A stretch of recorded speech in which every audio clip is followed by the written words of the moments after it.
सेई बापांकर वाक्य को न पढ़ी केमिति रही पारुछंती उद्धार पाइछंती ना जीवन पुस्तक रे ना लेखा हेछि ना।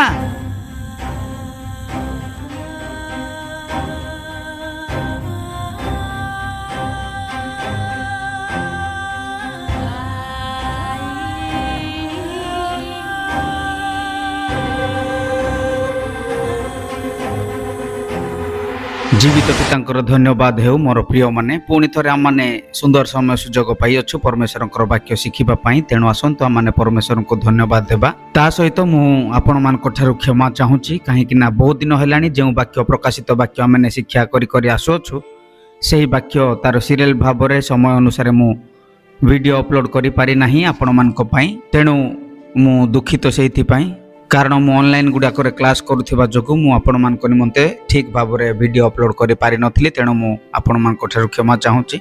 तो आसतु समय को नष्ट न करके पुणी थे कंटिन्यू करवा से वीडियो को जो प्रकाशित वाक्य भाग 39 पर्यंत आम सारी आज से वाक्य 40 भाग 40 आरंभ करवा आसतु आम वाक्य पढ़ा प्रकाशित वाक्य 3 पद एणु कि प्रकार शिक्षा पाइअछ ओ श्रवण करिअछ ताहा स्मरण करी पालन कर ओ मन परिवर्तन कर जदि जाग्रत न हुआ ताहा हेले आम्भे चोर परी आसीबु आउ केउ समय रे तुम्भ उपरे आसी पड़िबु ताहा तुम्भे कौनसी प्रकार जानिब नाही। देखंतु एही वाक्य बा एही पद विषय आमे माने पूर्व भाग रे ऑलरेडी शिक्षा करि सारिछु तथापि आउ टिके आज डीपली देखिबा। देखंतु आमे एठारे पढ़िलु जे एठारे लेखा जाय अछि की प्रकार शिक्षा पाइअछ ओ सुनिअछ बा श्रवण करिअछ ताहाकु स्मरण कर बा मने पकाओ।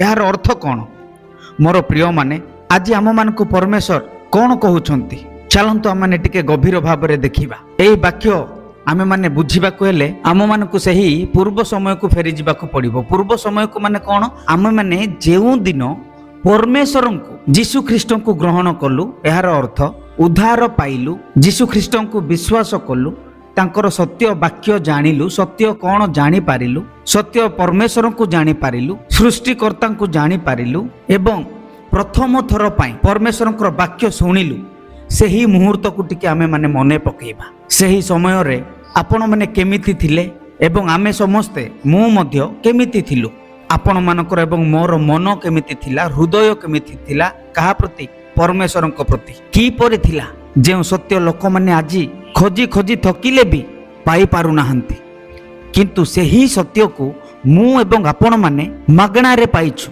प्रभु आज आम मानकु खोली की देइछंती मोर प्रिय माने ताहा कोन आज्ञा मोहर आपण मानकर सारा विश्व ब्रह्मांडर जणे सृष्टिकर्ता अछंती जी कि आम मानकु आपना सादृश्य रे एवं प्रतिमूर्ति रे निर्माण करियछंती मते एक उद्देश्य पई निर्माण करियछंती आपण मानकु एक उद्देश्य पई निर्माण करियछंती। मु एवं आपण माने एही संसार रु जीवाकु हेबो एवं आम मानकर जीवन रो हिसाब मध्य देबाकु पड़िबो। मोर प्रिय माने केवल मु नुहे किंबा आपण माने नुहे सारा विश्व ब्रह्मांड रे से जेते बड़ जेउ धर्मर भी हेउना काहेकि जेउ जातिर भी हेउना काहेकि जेउ एरिया जेउ राज्य जेउ सिटी जेउ देश गली कंदीर भी हेउना काहेकि समस्त को जीवाकू हेबो एवं निज निजर जीवन शैली निजर जीवनर जन्मरु मरण पर्यंत बंची थिबा समय रे से जहा जहा करिछि सब परमेश्वर को निकट रे आम मानकु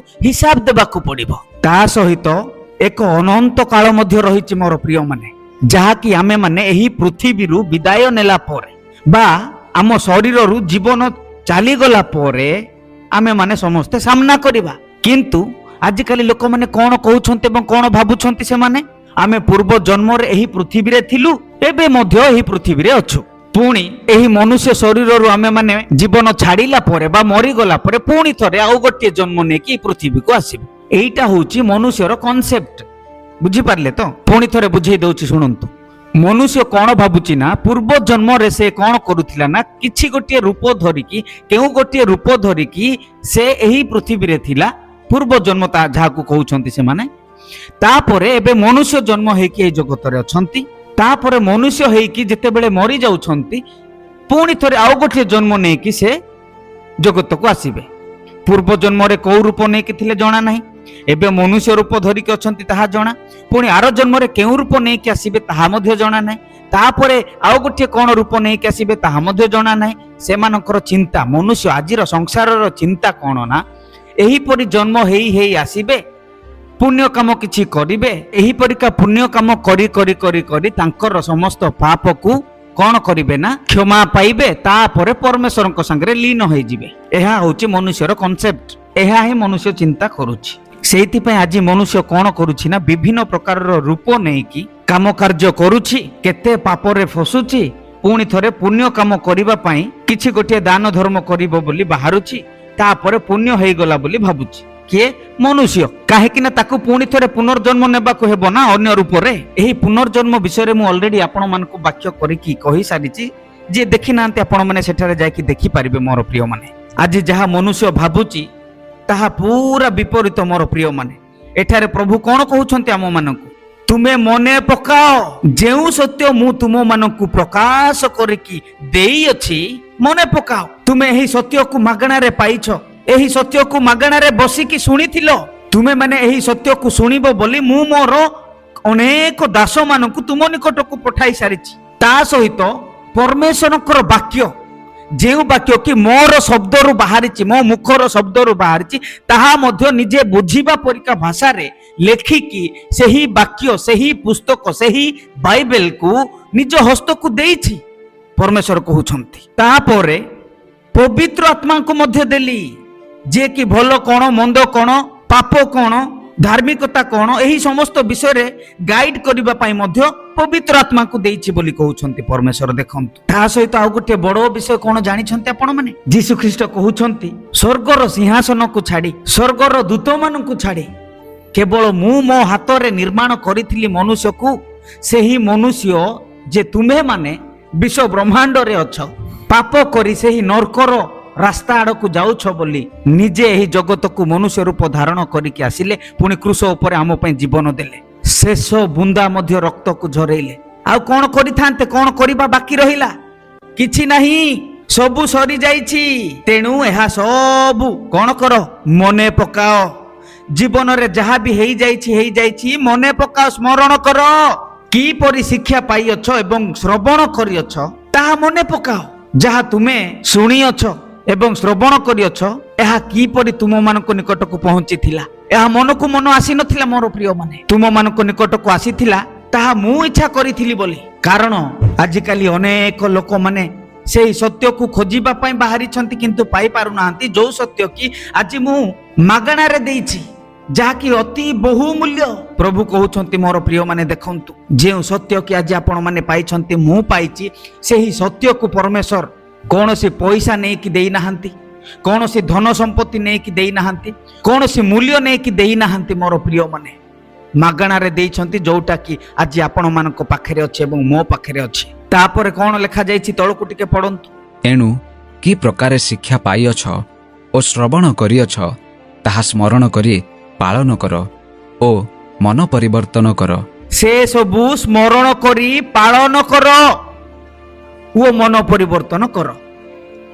ଦେଖନ୍ତୁ, ଏଠାରେ ପ୍ରଭୁ କେତେ ବଡ଼ ଶବ୍ଦ, କେତେ ବଡ଼ ଚେତାବନୀ କରୁଛନ୍ତି ଆମମାନଙ୍କୁ, କେତେ ବଡ଼ ଚେତାବନୀ ଦେଉଛନ୍ତି ଆମମାନଙ୍କୁ ମୋର ପ୍ରିୟମାନେ। ଆମେ ଏଠାରେ ନିଜକୁ ଟିକେ ପରୀକ୍ଷା କରିକି ଦେଖିବାକୁ ହେବ, ପରମେଶ୍ୱରଙ୍କର ବାକ୍ୟ ଯାହା ଶୁଣିଥିଲୁ ତାହା ପାଳନ କରୁଛି କି ଆଜି ଆମେ ମାନେ? ନାହିଁ ଆଜ୍ଞା, ଆମକୁ ତ ସମୟ ହିଁ ମିଳୁନାହିଁ। ପରମେଶ୍ୱରଙ୍କର ବାକ୍ୟ କୋଉଠି ପାଳନ କରିବା? ସମୟ କାହିଁ? ଆମମାନଙ୍କ ପାଖରେ ସମୟ ଥିଲେ ତ ପାଳନ କରିବା ନା। ଆମମାନଙ୍କ ପାଖରେ ତ ସମୟ ଅଣ୍ଟୁ ନାହିଁ। ଇଏ କ'ଣ କହିଲା, ସେ କ'ଣ କହିଲା, ଏହାର ଧର୍ମ କ'ଣ, ତାହାର ଧର୍ମ କ'ଣ, ୟାଠାରେ ଚୁଗଲି କରିବା, ତାଠାରେ ଚୁଗଲି କରିବା, ୟାକୁ ବିରୋଧ କରିବା, ତାକୁ ବିରୋଧ କରିବା, ଏହି ସବୁ ବିଷୟକୁ ଡିସ୍କସନ କରିବା, ଏହି ସବୁ ଖରାପ ବିଷୟ ସବୁ କରିବାକୁ ସମୟ ଅଣ୍ଟିଲେ ତ ପୁଣି ଆମେ ମାନେ ସେଇ ସବୁ ଚିନ୍ତା କରିବା ନା। ଆମମାନଙ୍କ ପାଖରେ ସମୟ କାହିଁ? ସମୟ ଥିଲେ ତ ପରିବର୍ତ୍ତନ ହେଇ ବାକ୍ୟକୁ ପାଳନ କରିବାକୁ ହେବ। ସମୟ ନାହିଁ, କେତେବେଳେ ଆଉ ସମୟ ପାଇବେ? ମୋର ପ୍ରିୟମାନେ, ଆଜି ଟିକେ ମନେ ପକାନ୍ତୁ, ଆପଣମାନଙ୍କ ପାଖରେ ସେହି ଖୁସି ଅଛି କି? କେଉଁ ଖୁସି ଭାଇ? ଯେବେ ଆପଣମାନେ ପରିତ୍ରାଣ ପାଇଥିଲେ, ଉଦ୍ଧାର ପାଇଥିଲେ, ଯେବେ ଆପଣମାନେ ପରିତ୍ରାଣ ପାଇଥିଲେ, ଉଦ୍ଧାରର ବସ୍ତ୍ର ପିନ୍ଧିଥିଲେ, ପରମେଶ୍ୱରଙ୍କର ଗୃହରେ ଜନ୍ମ ହେବାର ସୌଭାଗ୍ୟ ପାଇଥିଲେ ମୋର ପ୍ରିୟମାନେ, ସେହି ଖୁସି ଆଜି ଆପଣମାନଙ୍କ ପାଖରେ ଅଛି କି ନା କୁଆଡେ ହଜି ଯାଇଛି? ଖୋଜନ୍ତୁ ମୋର ପ୍ରିୟ ମାନେ, ଯେଉଁ ଶିକ୍ଷା ଆମେ ପ୍ରଥମ ଦିନ ପାଇଥିଲୁ ସେଥିରେ କଣ ଆମେ ଅଛୁ କି? ପାଳନ କରୁଛୁ କି? ନିଜକୁ ଟିକେ ପରୀକ୍ଷା କରିକି ଦେଖନ୍ତୁ। ଆଜି ଆପଣମାନେ ଦେଖୁଥିବେ, ସ୍ପେସିଆଲି ଏହି ଡିସେମ୍ବର ମାସରେ ଅନେକ ଲୋକମାନେ ସାଂସାରିକ, ଯୋଉଟା କି ସଂସାର କରୁଛି, ସେଇ ସଂସାର ପଛରେ ବୁଲୁଛି। କିଏ? ନିଜକୁ ବିଶ୍ୱାସ କହୁଥିବା ଲୋକ, ନିଜକୁ ଜଣେ ଉଦ୍ଧାର ପାଇଥିବା ଲୋକମାନେ ଆଜି ପରମେଶ୍ୱରଙ୍କର ବାକ୍ୟ ଯାହା କହୁଛି ତାହା ନ କରି ପୁରା ବିପରୀତ ସେହି ମନୁଷ୍ୟକୁ ଆଜି ପରମେଶ୍ୱର କହୁଛନ୍ତି, ସାବଧାନ, ମନେ ପକାଅ। ତମେ ସେହି ଖୁସି ପାଇକି ପ୍ରସ୍ତୁତ ଅଛ ତ? ଖୁସି ଅଛ ତ ନା ନୁହେଁ? ମୋର ପ୍ରିୟ ମାନେ, ଆଜି ପରମେଶ୍ୱର ଆଜି ଆମକୁ କଣ କହୁଛନ୍ତି ଟିକେ ପରୀକ୍ଷା କରିକି ଦେଖନ୍ତୁ। ପୁଣି ତଳକୁ ଟିକେ ପଢିବା, ପଦ 3 ପଦ ପଢନ୍ତୁ। ଏଣୁ କି ପ୍ରକାରେ ଶିକ୍ଷା ପାଇଅଛ ଓ ଶ୍ରବଣ କରିଅଛ, ତାହା ସ୍ମରଣ କରି ପାଳନ କର ଓ ମନ ପରିବର୍ତ୍ତନ କର। ଯଦି ଜାଗ୍ରତ ନ ହୁଅ, ତାହା ହେଲେ ଆମ୍ଭେ ଚୋର ପରି ଆସିବୁ, ଆଉ କେଉଁ ସମୟରେ ତୁମ୍ଭ ଉପରେ ଆସି ପଡ଼ିବୁ, ତାହା ତୁମ୍ଭେ କୌଣସି ପ୍ରକାରେ ଜାଣିବ ନାହିଁ। ଦେଖନ୍ତୁ, ଏଠାରେ ପ୍ରଭୁ କହୁଛନ୍ତି ଆମ୍ଭେ ଚୋର ପରିକା ଆସିବୁ, ସାବଧାନ, ଏବଂ କେତେବେଳେ ଆସି ତୁମ ଉପରେ ପଡ଼ିବୁ ତାହା ତୁମ୍ଭେ କୌଣସି ପ୍ରକାରେ ଜାଣିପାରିବ ନାହିଁ।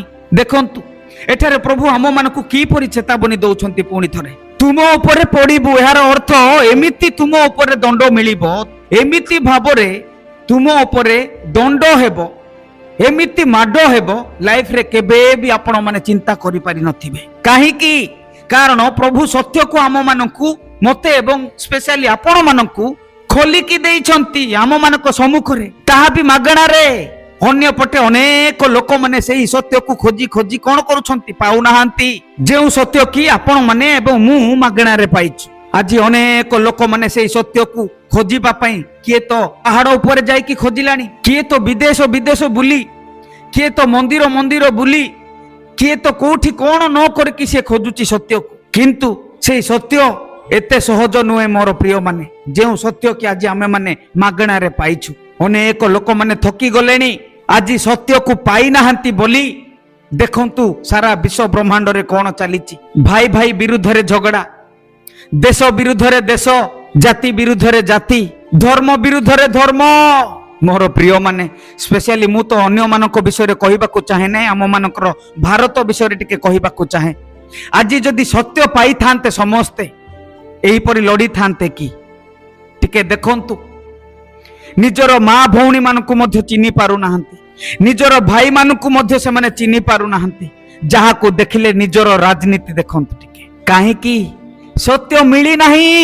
ଗୋଟିଏ ସାଇଡରେ ଯାହାକୁ ସତ୍ୟ ମିଳିନାହିଁ, ଯେଉଁମାନେ ସତ୍ୟ ପାଇନାହାନ୍ତି, ସେମାନେ ତ ଏହିପରିକି ବାଟ ବଣା ହେଇକି ବୁଲୁଛନ୍ତି। କଣ କରିବେ କିଛି ଜଣା ନାହିଁ, ଯାହା ସେମାନଙ୍କ ମନରେ ଆସିଲା ତାହା କରୁଛନ୍ତି। କିନ୍ତୁ ଯେଉଁ ସତ୍ୟ ଆପଣମାନେ ପାଇଛନ୍ତି, ଆପଣମାନେ କଣ କରୁଛନ୍ତି? ବାକ୍ୟ ହିସାବରେ ଚାଲୁଛନ୍ତି କି ନୁହେଁ ନା? ଟିକେ ପରୀକ୍ଷା କରିକି ଦେଖନ୍ତୁ। ପ୍ରଭୁ କଣ ଛାଡ଼ିଦେବେ? ହିସାବ ନେବେ। ପ୍ରଭୁ କହୁଛନ୍ତି କେଉଁ ସମୟରେ ଆସି ତୁମ୍ଭ ଉପରେ ପଡ଼ିବୁ, ତୁମେ ମାନେ କଣ କରିବ ନାହିଁ? କଦାପି କୌଣସି ପ୍ରକାରେ ଜାଣିପାରିବ ନାହିଁ। ଟିକେ ଚିନ୍ତା କରନ୍ତୁ ଡିପଲି। ଯେଉଁ ସତ୍ୟ କି ଆଜି ଆପଣ ମାନେ ଏବଂ ମୁଁ ପାଇଛୁ, ତାହା କିଛି କଷ୍ଟ କରିକି ପାଇନାହୁଁ, ମାଗଣାରେ ପାଇଛୁ। ଟିକେ ଧ୍ୟାନ ଦେଇକି ଶୁଣନ୍ତୁ, କାହିଁକି ମୁଁ ବାରମ୍ବାର କହୁଛି। ସବୁବେଳେ ଆମେ ମାନେ କଣ କରୁଛୁ? ଆମ ଭିତରେ ଶୈତାନର ସନ୍ତାନ ଯୋଉଟା କି ଶାରୀରିକତା ଅଛି, ସେଇ ଶାରୀରିକତାକୁ ବଞ୍ଚେଇବାକୁ, ବଡ଼ କରିବାକୁ, ସନ୍ତୁଷ୍ଟ କରିବାକୁ, ମେଣ୍ଟେନ କରିବାକୁ ଦିନ ରାତି ଆମେ ମାନେ କଷ୍ଟ କରୁଛୁ, ଖଟୁଛୁ, ଖୁଆଉଛୁ, ପିଆଉଛୁ। ପୁଣି ଶାରୀରିକତା ଯାହା ଚାହୁଁଛି ତାହା ଆମେ ମାନେ ପଦରେ ପାଳନ କରୁଛୁ। ଏବଂ ଯେଉଁ ସତ୍ୟ ଆମେ ମାନେ ମାଗଣାରେ ପାଇଥିଲୁ, ସେହି ସତ୍ୟକୁ ପାଦରେ ଦଳି ଦେଲା ପରିକା ଦଳି ଦଉଛୁ। ତେଣୁ ପରମେଶ୍ୱର ଆଜି କହୁଛନ୍ତି ଜାଗ୍ରତ ହୁଅ, ନହେଲେ କେତେବେଳେ ଯେ ଆସି ତୁମ ଉପରେ ପଡ଼ିବୁ ତାହା ତୁମେ କୌଣସି ପ୍ରକାର ଜାଣିବ ନାହିଁ। ପୁଣି ପଦ 4ରେ କଣ ଲେଖାଯାଇଛି ଟିକେ ପଢନ୍ତୁ। ତଥାପି ଯେଉଁମାନେ ଆପଣା ବସ୍ତ୍ର ମଳିନ କରି ନାହାନ୍ତି, ତୁମ୍ଭମାନଙ୍କ ମଧ୍ୟରେ ସାର୍ଦିରେ ଏପରି କେତେକ ଅଛନ୍ତି। ସେମାନେ ଶୁକ୍ଳ ବସ୍ତ୍ର ପରିହିତ ହୋଇ ଆମ୍ଭ ସଙ୍ଗରେ ଗମନାଗମନ କରିବେ, କାରଣ ସେମାନେ ଯୋଗ୍ୟ। ଦେଖିଲେ ତ, ଏହି ବସ୍ତ୍ରକୁ ଅଶୁଦ୍ଧ ବା ମଳିନ କରିନାହାନ୍ତି। ଏହାର ଅର୍ଥ କଣ? ମୋର ପ୍ରିୟମାନେ, ଯେଉଁଦିନ ଆପଣମାନେ ଉଦ୍ଧାର ପାଇଥିଲେ, ଯୀଶୁ ଖ୍ରୀଷ୍ଟଙ୍କୁ ଗ୍ରହଣ କରିଥିଲେ, ବାପ୍ତିସ୍ମ ନେଇଥିଲେ, ଆପଣମାନେ ଯୀଶୁ ଖ୍ରୀଷ୍ଟଙ୍କ ଠାରୁ ଉଦ୍ଧାରର ବସ୍ତ୍ର ପାଇଥିଲେ ନା, ପାପ କ୍ଷମା ହେବାରୁ ପବିତ୍ରତାର ବସ୍ତ୍ର ପାଇଥିଲେ ନା, ବାପ୍ତିସ୍ମ ନେବାରୁ ଯୀଶୁ ଖ୍ରୀଷ୍ଟଙ୍କୁ ବସ୍ତ୍ର ପରିକା ପରିଧାନ କରିଥିଲେ ନା, ସେହି ବସ୍ତ୍ରକୁ କେବେ ବି ସେମାନେ ମଳିନ କରିନାହାନ୍ତି, ମଳିନ କରିନଥିଲେ। ତେଣୁ ଆଜି ମୁଁ ଆପଣମାନଙ୍କୁ ବିନମ୍ର ନିବେଦନ କରୁଛି ମୋ ପ୍ରିୟମାନେ, ଯେଉଁ ବସ୍ତ୍ର ଆଜି ଆପଣମାନେ ପାଇଛନ୍ତି, ସେହି ବସ୍ତ୍ର ଯେତିକି ମଳିନ କରିସାରିଛନ୍ତି ଯଥେଷ୍ଟ। ଏବେ କ'ଣ ହୁଅନ୍ତୁ, ଅତି ଶୀଘ୍ର ନିଜକୁ ସଜାଡ଼ନ୍ତୁ। ସେହି ବସ୍ତ୍ରକୁ ଆପଣମାନେ ପରିଧାନ କରିକି କେତେବେଳେ କ'ଣ କରିକି କେତେ ମଳିନ କରିସାରିଲେଣି। ସେହି ବସ୍ତ୍ରକୁ ଯେତିକିରେ ଅଛି ସେତିକି ଷ୍ଟପ୍ କରନ୍ତୁ, ବନ୍ଦ କରନ୍ତୁ। ବରଂ ସେହି ବସ୍ତ୍ର ଯେପରି ଶୁଦ୍ଧ ହେବ ସେହି କାମ ପଛରେ ଲାଗନ୍ତୁ। ଆଉ ଯଦି ମଳିନ କରିବେ, ରକ୍ଷା ନାହିଁ। ସେହି ବସ୍ତ୍ରକୁ କେବଳ ମଳିନ କରନ୍ତୁ ନାହିଁ, ଟିକେ ଦୟା କରିକି ଆପଣମାନେ ଚିନ୍ତା କରନ୍ତୁ। ସେହି ବସ୍ତ୍ର ପରମେଶ୍ୱର କ'ଣ କହୁଛନ୍ତି ପୁଣି ଟିକେ ପଢ଼ନ୍ତୁ। ଜିହୁଦା 23 ମାନେ ଜିହୁଦା 1:23 ପଦ ଟିକେ ପଢ଼ନ୍ତୁ। ଶାରୀରିକ ପାପ କର୍ମରେ କଳଙ୍କିତ ବସ୍ତ୍ରକୁ ମଧ୍ୟ ଘୃଣା କରି ଭୟ ସହକାରେ ଆଉ କେତେକଙ୍କୁ ଦୟା କର। ଆପଣା ବସ୍ତ୍ରକୁ ଶୁଦ୍ଧ କରିକି ରଖିବାକୁ ହେବ। ମୋର ପ୍ରିୟମାନେ, ଏହି ବସ୍ତ୍ରର ପ୍ରକୃତ ଅର୍ଥ କ'ଣ? ଆଜ୍ଞା, ଏହି ବସ୍ତ୍ରର ଅର୍ଥ ଜଣେ ମନୁଷ୍ୟ ପରମେଶ୍ୱରଙ୍କ ଠାରୁ ପାଇଥିବା ବ୍ୟକ୍ତିତ୍ୱ ବା ଜୀବନ ଶୈଳୀ ବା ଚାଲିଚଳନ, ଏହା ପୋଷାକକୁ ବୁଝାଉ ନାହିଁ। ଏହି ବସ୍ତ୍ର ହେଉଛି ମନୁଷ୍ୟର ଜୀବନ ଶୈଳୀ, ଯାହାକି ଆମେ ମାନେ ପରମେଶ୍ୱରଙ୍କ ଠାରୁ ପାଇଛୁ। ପ୍ରଭୁ କହୁଛନ୍ତି, ତୁମ ପାଖରେ ଏହିପରି କେତେକ ଅଛନ୍ତି, ସେମାନେ ତାଙ୍କରି କ'ଣ କରିନାହାନ୍ତି? ବସ୍ତ୍ରକୁ ମଳିନ କରିନାହାନ୍ତି, ଚାଲିଚଳନକୁ ଅଶୁଦ୍ଧ କରିନାହାନ୍ତି, ଜୀବନ ଶୈଳୀକୁ ସେମାନେ ବର୍ବାଦ କରିନାହାନ୍ତି। ସେମାନେ ପ୍ରଭୁଙ୍କ ନଜରରେ ପୁରା ଶୁଦ୍ଧ ଅଛନ୍ତି। ଏମାନେ ପୁରା ନିର୍ଣ୍ଣୟ ନେଇ ସାରିଛନ୍ତି ଯେ ଅନ୍ୟମାନେ ଏହି ସତ୍ୟକୁ, ଏହି ସତ୍ୟର ପଥରେ ବିଶ୍ୱାସରେ ଚାଲନ୍ତୁ କିମ୍ବା ନ ଚାଲନ୍ତୁ, ଆମର କୌଣସି ଫରକ ପଡ଼ିବ ନାହିଁ। ଆମେ ଏହି ସତ୍ୟକୁ କ'ଣ କରିବୁ? ଏହି ସତ୍ୟକୁ ଜାଣିଲୁ ଏବଂ ଏହି ସତ୍ୟ ପାଇଁ ଚାଲିବୁ, ଏହି ସତ୍ୟ ପଛରେ ଚାଲିବୁ ଆମେ ମାନେ। ମୋର ପ୍ରିୟମାନେ, ଆଜି ପରମେଶ୍ୱର କହୁଛନ୍ତି ଆମମାନଙ୍କର ଶାରୀରିକତା ଦ୍ୱାରା ଆମର ବସ୍ତ୍ରକୁ ଯେମିତି ମଳିନ ନ କରିବା। ମନେ ରଖନ୍ତୁ, ପୁଣି ପଢ଼ନ୍ତୁ ପ୍ରକାଶିତ ବାକ୍ୟ 7:14 ପଦ ଟିକେ ପଢ଼ନ୍ତୁ। ମୁଁ ତାହାଙ୍କୁ କହିଲି, ହେ ମୋହର ପ୍ରଭୁ, ଆପଣ ହିଁ ତାହା ଜାଣନ୍ତି। ସେଥିରେ ସେ ମୋତେ କହିଲେ, ଏମାନେ ମହାକ୍ଲେଶରୁ ବାହାରି ଆସିଅଛନ୍ତି ଓ ମେଷ ଶାବକଙ୍କ ବଳୀକୃତ ରକ୍ତରେ ଆପଣା ଆପଣା ବସ୍ତ୍ର ଧୋଇ ଶୁକ୍ଳ ବର୍ଣ୍ଣ କରିଅଛନ୍ତି। ଆପଣା ବସ୍ତ୍ର ମେଷ ଶାବକଙ୍କ ରକ୍ତରୁ ଧୋଇ ଶୁଦ୍ଧ କରିଅଛନ୍ତି। ଠିକ୍ ସେହିପରି ପ୍ରକାଶିତ ବାକ୍ୟ 16:15 ମଧ୍ୟ ଲେଖାଯାଇଛି। ଦେଖ, ଆମ୍ଭେ ଚୋର ପରି ଆସୁଅଛୁ। ଯେ ଜାଗ୍ରତ ଥାଇ ଆପଣା ବସ୍ତ୍ର ରକ୍ଷା କରେ ସେ ଧନ୍ୟ, କାରଣ ତାହା କଲେ ସେ ଉଲଗ୍ନ ହୋଇ ବୁଲିବ ନାହିଁ ଓ ଲୋକେ ତାହାର ଲଜ୍ଜା ଦେଖିବେ ନାହିଁ। ଦେଖିଲେ ତ, ଆପଣା ବସ୍ତ୍ରକୁ ମଳିନ ନ କରିବା ପାଇଁ ହିଁ ଏମାନେ କ'ଣ ଉଲଗ୍ନ ହେଇନାହାନ୍ତି। କାରଣ ଜଣେ ବ୍ୟକ୍ତି, ଉଦ୍ଧାର ପାଇଥିବା ବ୍ୟକ୍ତି କିପରି ରହିବା ଦରକାର? ପଢ଼ନ୍ତୁ ଟିକେ ଏଫେସୀୟ 5:27 ପଦ ଟିକେ ପଢ଼ନ୍ତୁ। ଯେପରି ମଣ୍ଡଳୀ ନିଷ୍କଳଙ୍କ, ନିଖୁନ୍ତ ଓ ସମସ୍ତ ପ୍ରକାର ଦୋଷ ରହିତ ହୋଇ ପବିତ୍ର ଓ ଅନିନ୍ଦନୀୟ ହୁଏ, ଆଉ ସେହିପରି ଗୌରବମୟ ଅବସ୍ଥାରେ ସେ ତାହାକୁ ଆପଣା ନିକଟରେ ଉପସ୍ଥିତ କରନ୍ତି। ଦେଖିଲେ ତ, ଆମର ବସ୍ତ୍ର କିପରି ରହିବା ଦରକାର? ନିଷ୍କଳଙ୍କ, ନିଖୁନ୍ତ ଓ ଦୋଷ ରହିତ, ପବିତ୍ର ଓ ଅନିନ୍ଦନୀୟ ରହିବା ଦରକାର। ମୋର ପ୍ରିୟମାନେ, ଯେବେ ସେ ମେଘମାଳାକୁ ଆସିବେ, ସେବେ ଯେମିତି କୌଣସି ଲୋକମାନଙ୍କ ଉପରେ, କୌଣସି ବ୍ୟକ୍ତି ଉଦ୍ଧାର ପାଇଥିବା ଲୋକମାନଙ୍କ ଭିତରେ କିମ୍ବା ଆମମାନଙ୍କ ଠାରେ ଦୋଷ ପାଇବେ ନାହିଁ। ତେଣୁ ଆମମାନଙ୍କର ସେହି ପବିତ୍ରତା, ସେହି ଧାର୍ମିକତା, ସେହି ଉଦ୍ଧାର, ଏହି ସମସ୍ତ ବସ୍ତ୍ର ଯେମିତି ମଳିନ ନ କରିବା। ମନେ ରଖନ୍ତୁ, ପୁଣି ପଦ 5ରେ କ'ଣ ଲେଖାଯାଇଛି? ଯେ ଜୟ କରେ ସେ ଏହି ପ୍ରକାର ଶୁକ୍ଳ ବସ୍ତ୍ର ପରିହିତ ହେବ, ଆଉ ଆମ୍ଭେ ଜୀବନ ପୁସ୍ତକରୁ ତାହାର ନାମ କୌଣସି ପ୍ରକାରେ ଲୋପ ନ କରି ଆମ୍ଭର ପିତା ଓ ତାହାଙ୍କ ଦୂତମାନଙ୍କ ସମ୍ମୁଖରେ ତାହାର ନାମ ସ୍ୱୀକାର କରିବୁ। ଏଠାରେ ଯେଉଁ ବସ୍ତ୍ର ବିଷୟରେ ଲେଖାଯାଇଅଛି, ଅଲରେଡି ମୁଁ ଆପଣମାନଙ୍କୁ ଏକ୍ସପ୍ଲେନ କରିସାରିଛି।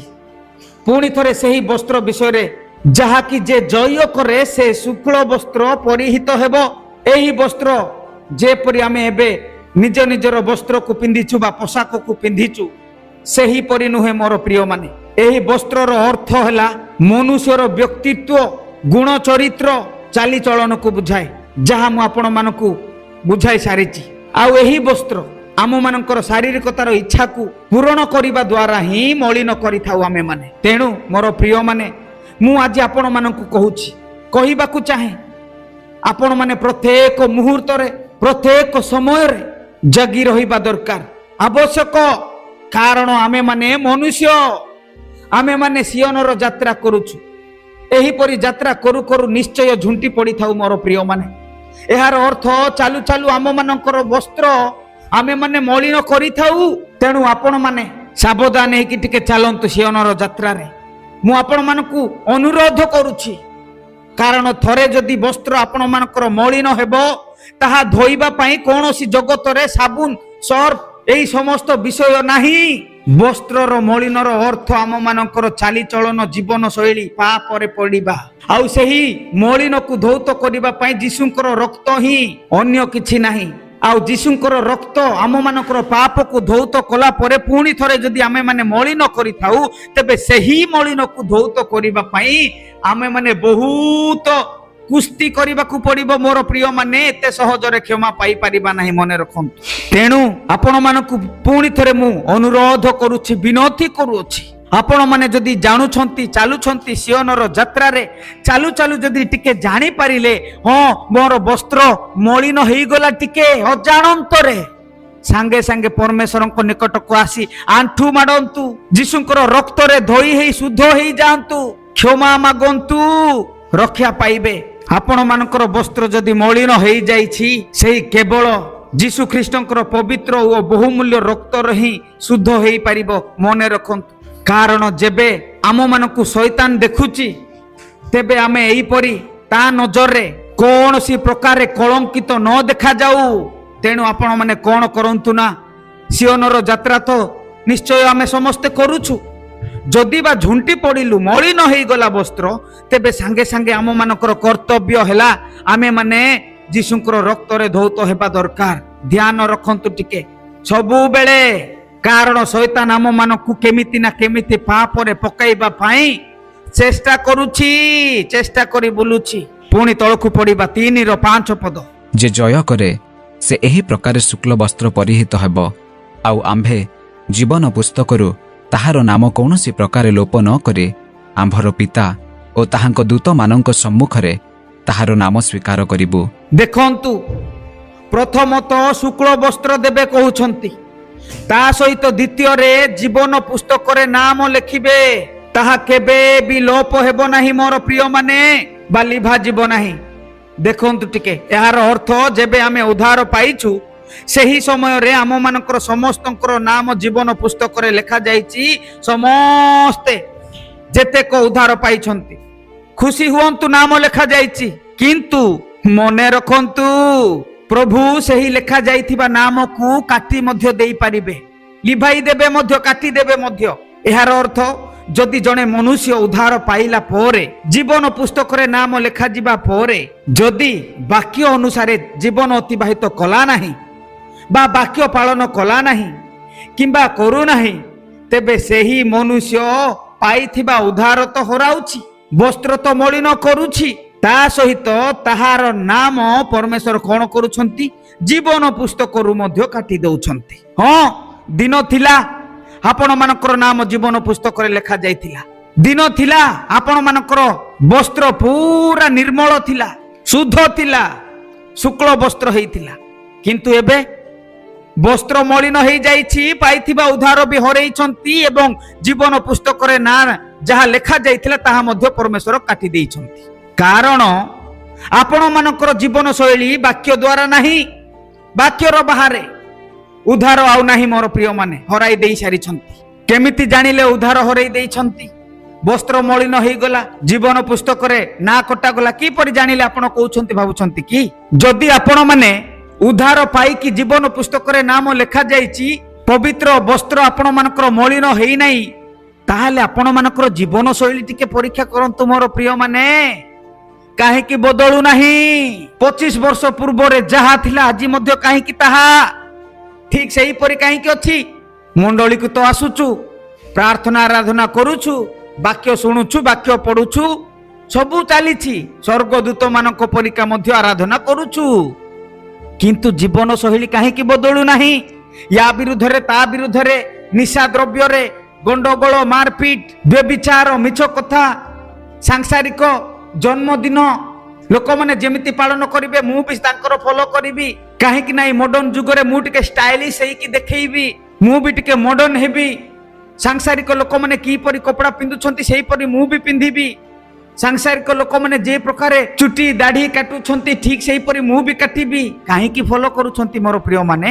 ଆପଣମାନଙ୍କର ଜୀବନ ପୁସ୍ତକରେ ନାମ ତ ଲେଖା ହେଇଯାଇଛି, ତାହେଲେ ଆପଣମାନଙ୍କର ଜୀବନ କାହିଁକି ବଦଳୁ ନାହିଁ? କାହିଁକି ଆଜି ଆପଣମାନେ ପ୍ରାର୍ଥନା କରିବାକୁ, କାହିଁକି ଆଜି ଆପଣମାନଙ୍କୁ ପ୍ରାର୍ଥନା କରିବାକୁ ଇଚ୍ଛା ହେଉନାହିଁ? ବାକ୍ୟ ପଢିବାକୁ ଇଚ୍ଛା ହେଉନାହିଁ? ଦିନକୁ କେତେ ଥର ପ୍ରାର୍ଥନା କରୁଛନ୍ତି? ପ୍ରାର୍ଥନା କରିବାର ଅର୍ଥ କ'ଣ?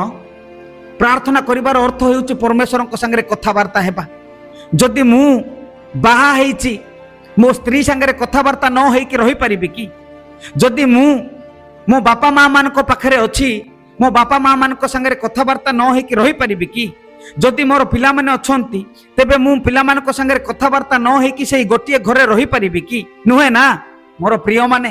ଯଦି ଆପଣମାନେ ଉଦ୍ଧାର ପାଇକି ଆଜି ପର୍ଯ୍ୟନ୍ତ ଉଦ୍ଧାର ହରେଇ ନାହାନ୍ତି, ତେବେ ଯେଉଁ ବାପାଙ୍କର ଉଦ୍ଧାର ପାଇଛନ୍ତି, ଯେଉଁ ବାପା ଦୟାରେ ଆପଣମାନଙ୍କୁ ବିଗଳିତ ହେଇକି ଦେଇଛନ୍ତି ଉଦ୍ଧାର, ସେହି ବାପାଙ୍କୁ କଥା ନ ହେଇକି କେମିତି ରହିପାରୁଛନ୍ତି? ସେହି ବାପାଙ୍କର ବାକ୍ୟକୁ ନ ପଢି କେମିତି ରହିପାରୁଛନ୍ତି? ଉଦ୍ଧାର ପାଇଛନ୍ତି ନା, ଜୀବନ ପୁସ୍ତକରେ ନା ଲେଖା ହେଇଛି ନା, ତାହେଲେ କିପରି ଏଇ ସବୁ ଚାଲୁଛି? ତା ସହିତ ପ୍ରାର୍ଥନା କେବେ କେମିତି ଯଦି ମନେ ପଡୁଛି କରୁଛନ୍ତି, ତାହେଲେ ମନରେ ଶାନ୍ତି ଆସୁନାହିଁ କାହିଁକି? ଆରେ ଆରେ ଆରେ ଆରେ କି କଥା କହୁଛନ୍ତି ଆପଣ? ହଁ ଆଜ୍ଞା ଠିକ କହୁଛି। ଯଦି ଆପଣ ମାନଙ୍କର ଉଦ୍ଧାର ଏବେ ବି ଅଛି ଭାବୁଛନ୍ତି, ବସ୍ତ୍ର ମଳିନ ହେଇନାହିଁ ଭାବୁଛନ୍ତି, ଜୀବନ ପୁସ୍ତକରେ ନା କଟା ଯାଇନାହିଁ ବୋଲି ଭାବୁଛନ୍ତି, ତେବେ ପ୍ରାର୍ଥନା ତ କରୁଛୁ, ଉତ୍ତର ମିଳୁନାହିଁ କାହିଁକି? ପ୍ରାର୍ଥନା ପରେ ଶାନ୍ତି ଲାଗୁନାହିଁ କାହିଁକି? କାହିଁକି କେବଳ ସଂସାର ପଛରେ ଚିନ୍ତା, ଖାଇବା ପିଇବା, ଟଙ୍କା ପଇସା, ଏଇ ସମସ୍ତ ବିଷୟରେ? ଜୀବନରେ ଶାନ୍ତି ଅଛି କି? ପରୀକ୍ଷା କରନ୍ତୁ। ତେଣୁ ମନେ ରଖନ୍ତୁ, ଆପଣ ମାନଙ୍କର ଉଦ୍ଧାର ପାଇଛନ୍ତି, ନାମ ଜୀବନ ପୁସ୍ତକରେ ଲେଖା ଯାଇଅଛି।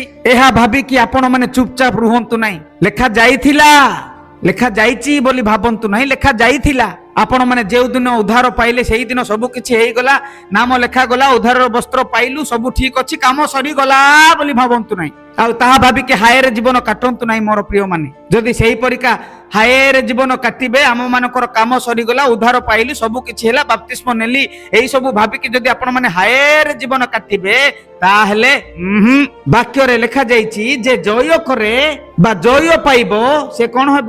ହେ ମୋର ଭାଇ ଭଉଣୀ ମାନେ, ଦିନ ଥିଲା ତୁମେ ସତ୍ୟ ମନରେ ବାପ୍ତିସ୍ମ ନେଇଥିଲ, ତୁମେ ସତ୍ୟ ମନରେ ପଶ୍ଚାତାପ କରିଥିଲ, ତୁମେ ସତ୍ୟ ମନରେ ଉଦ୍ଧାର ପାଇଥିଲ ଏବଂ ସତ୍ୟ ମନରେ ଦୁନିଆକୁ ଏଲାନ କରି ଯୀଶୁଙ୍କ ପଛରେ ଚାଲିବ ବୋଲିକି ଅନୁତାପର ସହିତ ବାପ୍ତିସ୍ମ ନେଇଥିଲ, ପରିବର୍ତ୍ତନ ହେଇଥିଲ, କିନ୍ତୁ ଚାଲୁ ଚାଲୁ ଝୁଣ୍ଟି ପଡିଲ, ଥକିଗଲ। ହଁ ସୁଯୋଗ ଥିଲା ମୋର ପ୍ରିୟମାନେ, ଉଠିକି ପୁଣି ଥରେ ଚାଲିବାକୁ ସୁଯୋଗ ଥିଲା, କିନ୍ତୁ ତୁମେ ଅଟକି ଗଲ, ରହିଗଲ। ତେଣୁ ଆଜି ମୁଁ ନାମକୁ କାଟିଦେଲି। ସାବଧାନ, ଏଠାରେ ଗୋଟିଏ ବିଷୟ ଆପଣ ମାନେ ଦେଖନ୍ତୁ, ବାକ୍ୟରେ ଲେଖା ଯାଇଛି 4ର ଶେଷ ପଦରେ ଟିକେ ଦେଖନ୍ତୁ କଣ ଲେଖା ଯାଇଛି, ଟିକେ ଚିନ୍ତା କରନ୍ତୁ ଗଭୀର ଭାବରେ। ଶେଷ ପଦରେ ଲେଖା ଯାଇଛି, ସାର୍ଦିରେ ଏହିପରି କେତେକ ଅଛନ୍ତି, ସେମାନେ ଶୁକ୍ଳ ବସ୍ତ୍ର ପରିହିତ ହୋଇ ଆମ୍ଭ ସଙ୍ଗରେ ଗମନାଗମନ କରିବେ, କାରଣ ସେମାନେ ଯୋଗ୍ୟ। ଆରେ ବାପରେ, ଦେଖନ୍ତୁ ଟିକେ ମୋର ପ୍ରିୟ ମାନେ, ସେମାନେ ଯୋଗ୍ୟ ପରମେଶ୍ୱର କହୁଛନ୍ତି, ମୋ ସାଙ୍ଗରେ ସେମାନେ ଗମନାଗମନ କରିବେ ବୋଲିକି କହୁଛନ୍ତି। ଆଜି ଟିକେ ନିଜକୁ ଭାବନ୍ତୁ, ପରମେଶ୍ୱର କଣ ଏହିପରି କହିପାରିବେ କି? ହଁ, ଅମୁକ ମଣ୍ଡଳୀର ଲୋକମାନେ ମୋ ସାଙ୍ଗରେ ଅନନ୍ତ ଜୀବନରେ ଗମନାଗମନ କରିବେ, ପ୍ରବେଶ କରିବେ, କହିପାରିବେ? ଆପଣ ମାନେ ଭାବି ପାରୁଛନ୍ତି? ନିଜର ଜୀବନ ଶୈଳୀକୁ ଟିକେ ପଚାରନ୍ତୁ। ଗୋଟିଏ ଛୋଟ ଏକ୍ସାମ୍ପଲ ଆପଣ ମାନଙ୍କୁ ଦେବି, ଟିକେ ଚିନ୍ତା କରନ୍ତୁ ସେ ଏକ୍ସାମ୍ପଲ ବିଷୟରେ। ଯଦି ଆପଣ ମାନଙ୍କୁ ଗୋଟିଏ ଖବର ମିଳିଲା, ଯଦି ଆପଣ ମାନେ କିଛି ଗୋଟିଏ ଖେଳରେ କିମ୍ବା କମ୍ପିଟିସନରେ କିମ୍ବା ଯେକୌଣସି ଜାଗାରେ ଆପଣ ମାନେ ଭାଗ ନେଇଥିଲେ, ସେଇ ଭାଗରେ ଆପଣ ମାନେ ଜିତି ଯାଇଛନ୍ତି, ଫାର୍ଷ୍ଟ ପ୍ରାଇଜ ଆସିଛି, ତ ଏହି ପରୀକ୍ଷା ଆପଣ ମାନେ ଫାର୍ଷ୍ଟ ପ୍ରାଇଜ ପାଇଲା ପରେ ମୁଖ୍ୟମନ୍ତ୍ରୀଙ୍କ ପାଖରୁ, ପ୍ରଧାନମନ୍ତ୍ରୀଙ୍କ ପାଖରୁ କିମ୍ବା ରାଷ୍ଟ୍ରପତିଙ୍କ ପାଖରୁ କିଛି ଗୋଟିଏ ଉପହାର ପାଇବା ପାଇଁ ଆପଣ ମାନେ ଷ୍ଟେଜକୁ ଯିବେ, ମନେ ରଖନ୍ତୁ। ହେଲେ ସେହି ଷ୍ଟେଜରେ ଆପଣ ମାନେ ଜଷ୍ଟ आपण मानकर पुरस्कार को रिसीव करबा पई गला बेलकु हाथ बढ़ेला बेलकु जणे आसिकी कहबो नुहे नुहे नुहे सेही पुरस्कार को बंद कर कारण से योग्य नहीं काहे कि ना भूल रे तारो ना को पढ़ाई थिला असली मालिक तो पछरे छिड़ा हेची से योग्य नहीं से उपहार पई एही परिका जदि स्टेज रे आपण मान को कहिबे जे आपण माने उपहार नेबा पई जाईथिबे केमिति लागिबो सेते बेले टिके भाबंतु कारण से आसिकी कौन कहूची ना से योग्य नहीं मोर प्रिय माने एते दिन आपण माने एही पृथ्वी रे आपण मानकर जीवन अतिबाहित कले आपण मानकर जीवन शैली रे चालिले परमेश्वर को ठारू सत्य पाइले से सत्य को धरिकी चालू चालू शेष रे जदि आपण माने गुप्त आगमन रे जाई पारु नांती परमेश्वर कहि पारु नांती जे नाइ से योग्य मो संगे रे अनंत राज्य रे प्रवेश करिवे ताहाले की लाभ टिके चिंता करंतु आज समय अच्छी मंडली गण को आत्मा कौन कहती जार कर्ण अच्छी से ताहा शुणु मोर प्रिय माने आज समय अच्छी सुधीरी जातु आपण माने चिंता करंतु कौन करिवे हाँ ठीक अच्छी आपण माने जाउछंती मंडली को प्रार्थना करुछंती आराधना करुछंती उपवास करुछंती वाक्य पढ़ुछंती सबू ठीक अच्छी जीवन शैली ठीक अच्छी तो नाई सबू विषय उपरे उपरे करुछंती केवल नाम पाई चिंता करंतु एही अल्प वाक्य प्रभु आम प्रत्येक आशीर्वाद करंतु आमेन।